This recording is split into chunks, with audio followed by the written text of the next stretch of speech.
Assalamualaikum semuanya, Apri Sulistianingsih di sini. Ini adalah pembahasan part 6 dari kumpulan soal UKOM Bidan di channel Apri Sulistianingsih. Sebelum kita mulai seperti biasanya, yang belum subscribe, yuk subscribe dulu. Yang belum like dulu di video kita ya.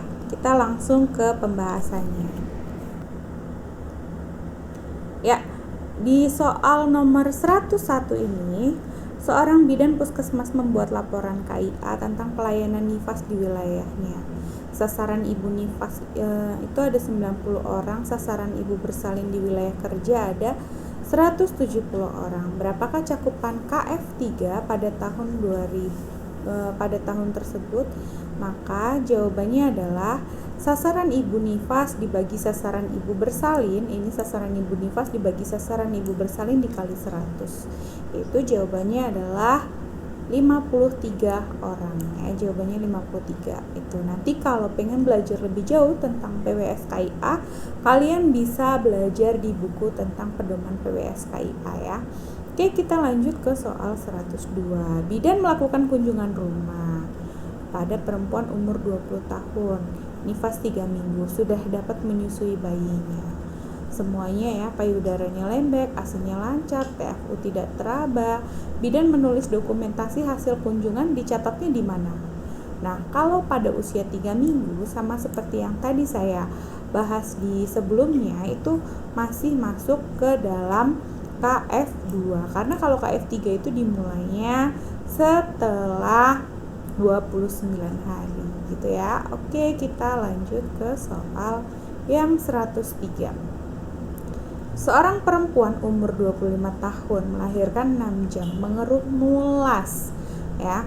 Semuanya dalam kondisi baik, kontraksinya keras, TFU-nya juga 2 jari di bawah pusat, lokeanya rubra. Nah, diagnosis pada kasus ini apa? Nah, keluhan mulas pada ibu nifas 6 jam itu kita sebut dengan after pain, di mana terjadi involusio uterus, di mana uterus akan mengecil seperti semula. Nah, proses mengecil seperti semulanya itu disebut dengan involusio uterus. Nah, biasanya ibu akan mengeluh mulas. Nah, mulasnya itu karena adanya kontraksi. Ini disebut dengan after pain gitu ya.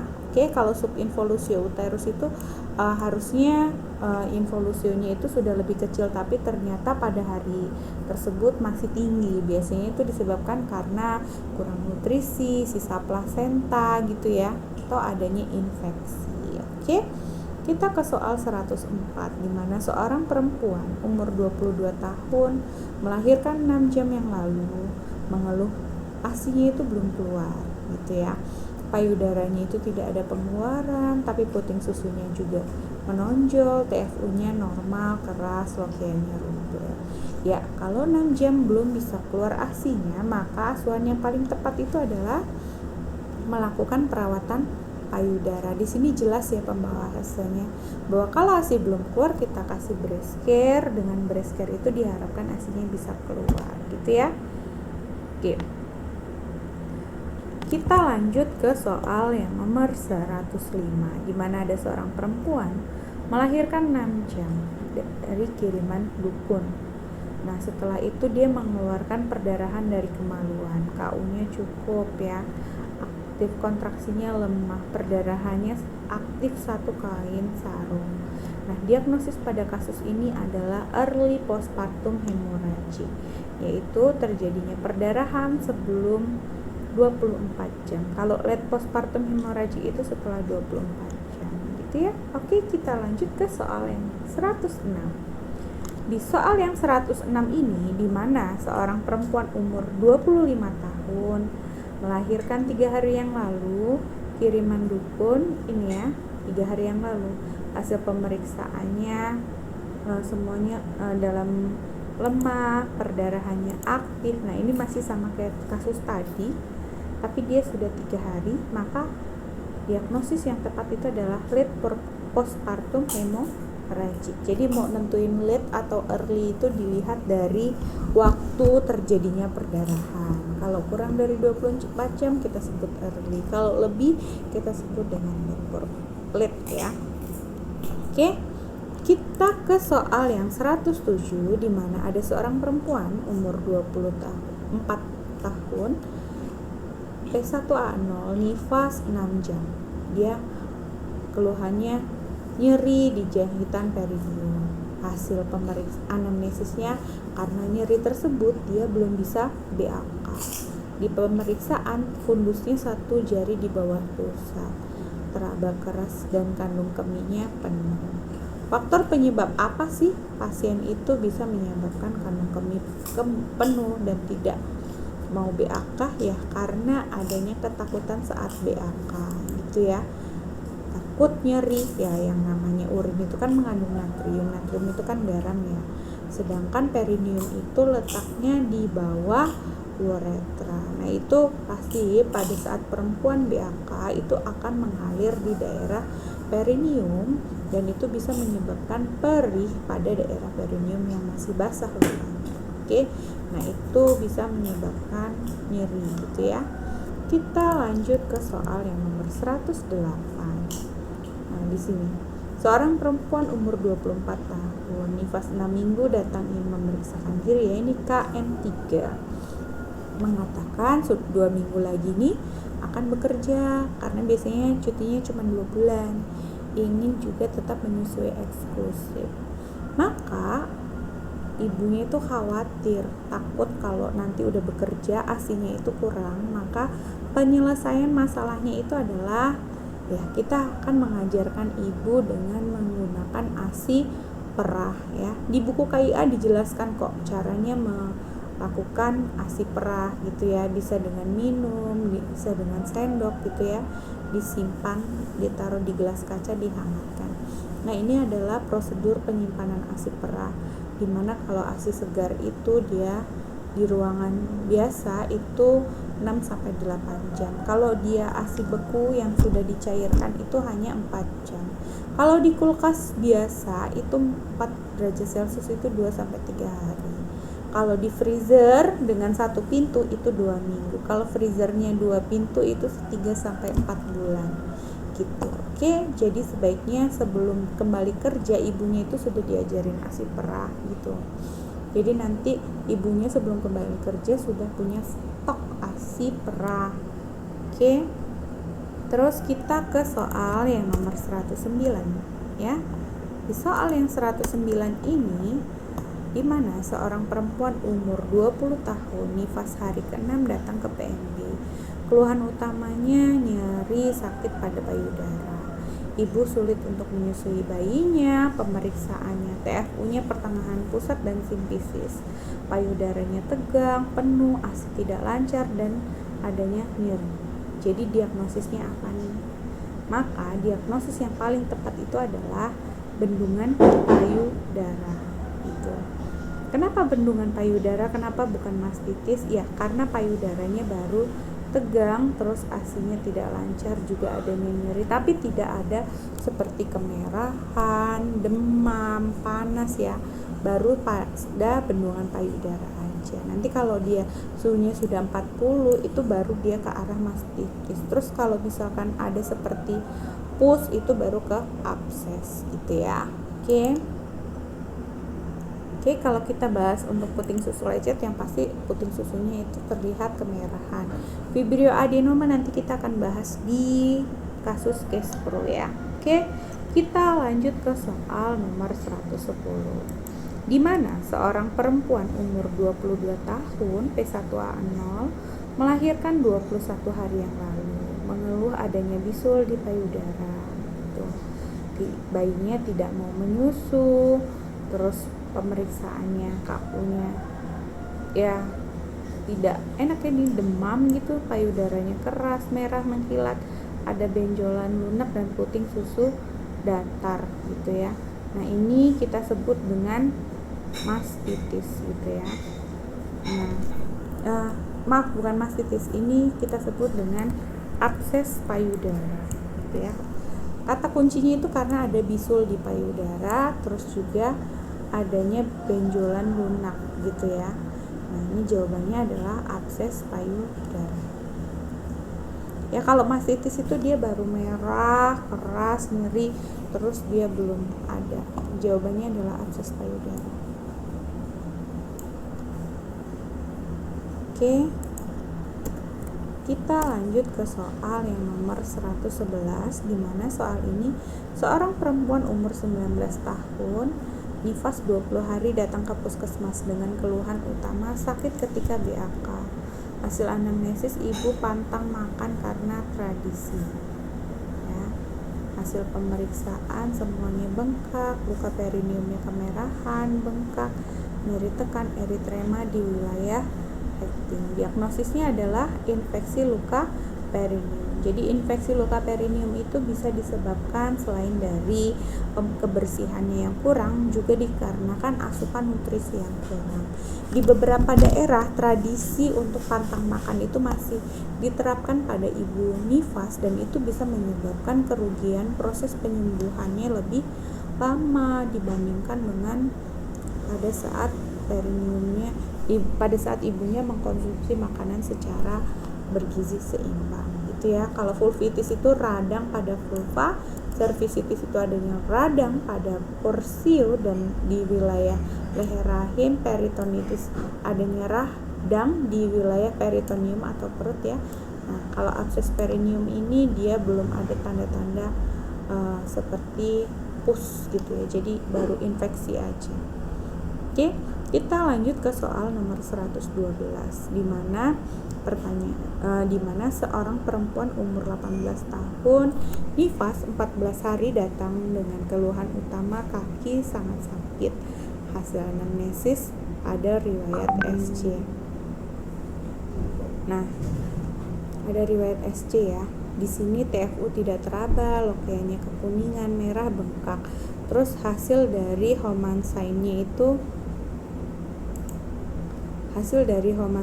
positif. Jadi Homan sign itu ketika kaki itu diluruskan, terus pelantar bagian kaki itu ditekan ke arah kepala. Jadi itu pas ditekan itu ada rasa sakit nyeri. Nah, itu kasusnya adalah kita sebut dengan tromboflebitis. Untuk kasus tromboflebitis, karena dia datangnya ke rumah sakit, maka bidan akan melakukan kolaborasi. Nah, bentuk kolaborasinya itu adalah dengan memberikan tirah baring dan elevasi kaki. Untuk pasien pengobatan dan lain-lainnya kita serahkan ya ke dokter. Jadi dokter tuh ya kita bidan ya nggak ngasih antibiotik gitu ya. Kita bisa dengan perawatan dengan tirah baring gitu ya, untuk memantau gejala. Yang pasti tujuan dari tromboflebitis ini perawatannya untuk mencegah terjadi emboli paru. Kalau sampai terjadi emboli paru, itu bisa menyebabkan resiko kematian karena infeksi pada masa nifas. Oke, kita lanjut ke soal 113. Ya, seorang perempuan umur 18 tahun nifas 14 hari ke puskesmas dengan keluhan susah tidur. Ibu sering cemas, tidak nafsu makan, sedih, malas menyusui, tidak TFU sih bagus-bagus aja ya, lokenya bagus, tapi ini masalahnya di psikologis. Nah, dengan seperti itu masalah potensial apa yang paling mungkin? Jawabannya adalah depresi postpartum. Kalau ditanya diagnosisnya di sini itu adalah postpartum. Ya, tapi kalau postpartum itu tidak diobati dengan benar, masalah potensialnya akan menjadi depresi postpartum gitu ya. Beda kalau psikosis itu dia memang sudah ada gejala gangguan jiwa sebelum masa nifas. Jadi pada saat awal sebelum kehamilan juga sudah ada masalah. Kalau postpartum blues ini dia biasanya memang umum terjadi pada hari ke-10 atau hari ke-14. Nah, kalau tidak ditangani dengan baik bisa menyebabkan depresi postpartum. Kalau baby blues itu pada bayinya itu kebiruan, jadi dia kayak ada foramen ovalenya yang tidak berhasil menutup, dan itu bisa menyebabkan kita sebut dengan baby blues. Gitu ya, sindrom baby blues. Oke. Kita lanjut ke soal nomor 114, di mana seorang perempuan umur 18 tahun P1A0 nifas 14 hari datang dengan keluhan susah tidur. Nah, ini kasusnya masih yang sama, maka rencana asuhannya kita apa? Kolaborasi dengan psikolog gitu ya. Kolaborasi dulu, karena kalau dari kondisi nifasnya sendiri semuanya berjalan normal, jadi kita nggak ke DSOG tapi kita ke psikolog, karena masalah ini tuh adalah masalah psikologi, dan yang paham untuk menjelaskan masalah psikologi itu adalah psikolog. Oke, kita lanjut ke soal nomor 115. Langkah selanjutnya, apakah yang dilakukan bidan pada kasus tersebut? Ya, di sini ada seorang perempuan umur 20 tahun, P1A0, melahirkan 2 jam yang lalu dengan keluhan utama mengeluarkan darah dari kemaluan. Riwayatnya plasenta, lahirnya lengkap. Tekanan darahnya turun, semuanya perdarahannya 700 cc. Uterusnya lembek, berarti ini atonia uteri. Bidan melakukan KBI selama 5 menit. Setelah 5 menit dievaluasi tidak ada kontraksi. Maka yang harus dilakukan itu adalah ya kita meminta asisten melakukan KBE sambil kita melakukan persiapan. Jadi begitu KBI nggak berhasil, langsung KBE dulu, baru siapkan rujukan. Jangan kita siapkan rujukan baru KBE, kasihan nanti ibunya perdarahannya semakin berat gitu ya. Kalau untuk oksigen infus itu dilakukan awal pada saat pertama kali terjadinya atonia uteri. Itu oke, kita lanjut di sini ya. Kita pedomannya di sini. Lakukan kompresi. Jika uterus mulai kontraksi, pertahankan sampai kontraksi baik gitu ya. Tapi jika uterus tidak kontraksi setelah 5 menit, lakukan KBE oleh siapa? Asisten atau anggota keluarga. Itu sebabnya bidan itu nggak boleh nolong sendirian. Itu karena takutnya ada perdarahan seperti ini ya. Minimal bidan memiliki asisten untuk membantu pertolongan persalinan gitu ya. Oke, lanjut ke soal yang nomor 116. Kita lanjut ke soal 116 ya. Di soal ini, di mana seorang perempuan umur 40 tahun melahirkan bayi 10 hari yang lalu, mengeluh lokianya kok masih merah, riwayat persalinannya retensio plasenta, KU-nya sebenarnya cukup, TFU-nya di bawah pusat kontraksi, kadang ada, kadang enggak gitu ya. Padahal nggak ada robekan jalan lahir, lokeanya kruenta itu lokea itu masih kemerahan aja terus gitu ya. Jadi dia nggak mengarah ke alba, padahal dia sudah 10 hari gitu. Nah, diagnosis yang paling tepat di sini adalah retensio sisa plasenta. Di sini ya bisa kelihatan. Di sini sisa plasenta itu ada di bagian selaput. Nah, di sini biasanya terjadi setelah 6 sampai 10 hari disertai dengan subinvolusio uterus. Di sini udah 10 hari TFU-nya masih 2 jari di bawah pusat. Oke, kita lanjut ke soal yang nomor 17, di mana seorang perempuan umur 40 tahun, nifas 21 hari dengan riwayat demam, nyeri dengan keluhan ya. Demam, nyeri pada wilayah luka jahitan.